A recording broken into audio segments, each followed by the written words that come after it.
Gold bullion dropped on Friday afternoon in London, cutting this week's dollar price gains to 1.2% and briefly dipping through $3,000 per ounce, as global stock markets also fell hard amid growing economic concerns over President Trump's Liberation Day for America on the 2nd of April, when he plans to impose a raft of trade tariffs on foreign imports.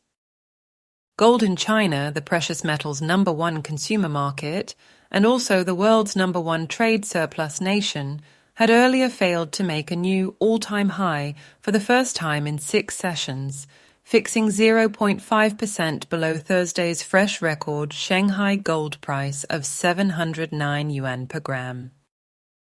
London bullion then held flat around $3,030 before dropping 1% and ticking beneath $3,000, a new all-time gold high when first reached on Friday last week, as New York opened for business with a plunge in the CME derivatives exchange's COMEX gold futures contracts. COMEX gold futures saw their heaviest volume in more than 3 weeks, with almost 33,000 April contracts changing hands in 1 hour. Hourly volume that large or larger has, so far in 2025, coincided only with sharp price falls, first on Valentine's Day and then on the 25th of February. Both times, the US stock market was also falling. April 2nd is Liberation Day in America, Trump tweeted today on the Truth Social platform he owns. For decades we have been ripped off and abused by every nation in the world, both friend and foe. Now it is finally time for the good old USA to get some of that money and respect back. God bless America! The tech-heavy Nasdaq 100 index opened today 1.7% lower, falling towards last week's 6-month low before cutting that drop to 0.5%. The broader S&P 500 index of U.S. corporations, meantime, headed for its 5th weekly drop in a row, the longest run of falling stock prices since the post-COVID inflation-led crash of spring 2022.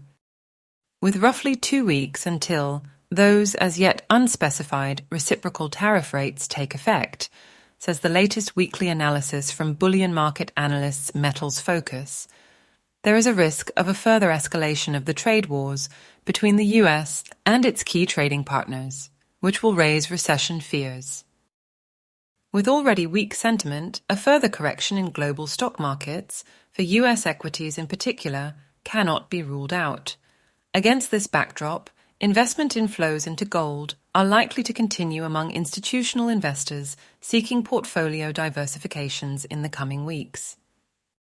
Giant gold-backed gold ETF. The GLD grew another 0.1% on Thursday, needing the most bullion to back its shares in issue since July 2023. The smaller and cheaper gold ETF from iShares, the IAU product, was unchanged in size yesterday, on track to show its first weekly outflow in 8 weeks, albeit of less than 0.1%. Despite the threat of trade tariffs hitting US imports of gold bullion, the price gap between London spot and the most active New York COMEX futures contract held sharply below its recent spikes, shrinking to $6 per ounce compared with February's peak at $50. Silver prices today tracked and extended the pullback in gold, fixing at midday in London with a 2% drop from last Friday's benchmarking auction before losing as much as 50 cents more to touch $32.67 per troy ounce. That was the more industrially useful precious metals' lowest price in 7 sessions. Please like this video and subscribe to our channel. Link to BullionVault can be found in the description.